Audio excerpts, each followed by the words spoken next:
Hey guys, it's Kathy. I want to talk to you about hand, wrist, and shoulder health. If you're an artist, you do a lot of work with those parts of your body for long periods of time. You can get overuse injuries pretty easily. So I'm going to show you some exercises that are going to help you rehab stuff that's going on if you're having some pain. Or if you're healthy right now and you're doing great, these exercises are going to help you avoid overuse injuries and chronic injuries. These small stabilizing muscles, tendons, and ligaments that get really overused. So if you're ready to learn some of these exercises, let's get going. So the first series of exercises we're going to dive into are for your thumbs. All of these exercises exercise a lot more than just the body part that I'm talking about, but this is primarily a thumb exercise where they're the most involved. All of the thumb exercises in this series are done with a rubber band. You can make this harder by using more than one rubber band or using an extra strong rubber band, but basically you can just use any old rubber band. I like the ones that are maybe like 1/4 to 1/2 inch thick. They seem to kind of work best on my skin, but use whatever works for you. You can adjust the resistance to your liking with the rubber band by twisting it or doubling it. The main thing is you want to have resistance throughout the rep. Throughout the entire rep cycle, you want to have resistance. That is going to work your thumbs the best. That's going to put your thumbs in the work zone and work all those muscles. This next group of exercises works your wrist primarily, but it works your forearm and it works a lot of the stabilizing muscles that don't see a lot of play in everyday life. I need to mention I'm using a 5-pound weight. I used 2 to 3 pound weights for this one. I couldn't find them when I was filming this. I used the 5-pound, which is why my form is a little bit off too if you look really close. But you can use a 5-pound, and if you're exceptionally strong, go for it. But this works some really small muscles, and I find a 2 or 3 pound weight is more than adequate.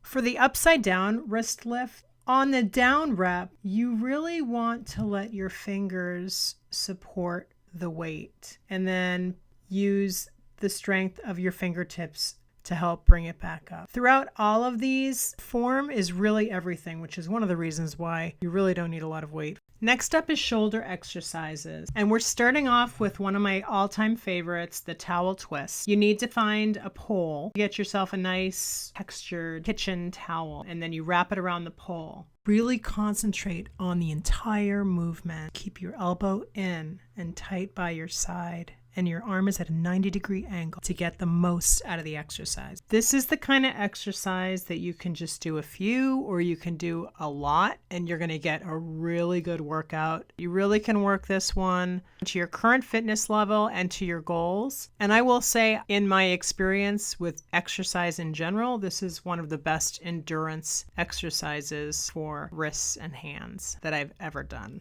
So the ball rotation exercise is really good for strengthening and for stretching, and the combination is extremely therapeutic. These look deceptively easy, but you really do feel the work because you're working some smaller muscles. Next up is overall finger and hand strength, and we're starting with the isometric cup hold, which is a great one. You really just need a ceramic mug. That's it. And your hand. And you have to have a hand under the mug, so you don't want to drop the mug. You splay your fingers out once they're in the mug, so they're supporting the weight of the mug. And that gives your fingers isometric exercise, so they have to stay in that position in order to hold the mug. Now the ball is back with the isometric ball grab. I love this one. This is when you hold the ball isometrically pushing it. You can alternate doing this with either your palms or your fingertips or a combination of both. And you're holding your arms really strong. I like to use the medicine ball with this again. In the picture, I'm using a little play ball that I got at the drugstore. I love this. You can change where you put your arms in front of you, and that will give you a different effect. The ball twist is up next, and this is really good for the rotator cuff. You're basically holding the ball with one hand on each side of the ball, and then you're going to twist it to either side, alternating. This is also really good with a weighted medicine ball, but not too heavy, because all the muscles that we are working and that we're concentrating on are small stabilizing muscles or just smaller muscles, and they do get tired easier. I feel that if you do more reps with a little bit of lighter weight in this instance, and for what we are doing this work for, it's a good idea to do more reps. Don't worry about heavy weight. You can even do these without any weight at all. So what did you think? Which one are you most excited to try? Which one gave you like a light bulb moment where you're like, that looks like it's really gonna help me? Please leave a comment letting me know what your favorite exercise is. The towel twist is the one that for me really blew my mind when I started doing it. These exercises build your endurance, they build strength, they just give you so much more power in your hands and your arms and your shoulders. I hope you got a lot of value out of this video today, and I hope that these exercises help you. I'm Kathy Weller, and I will talk to you guys soon. Thanks for watching. Bye.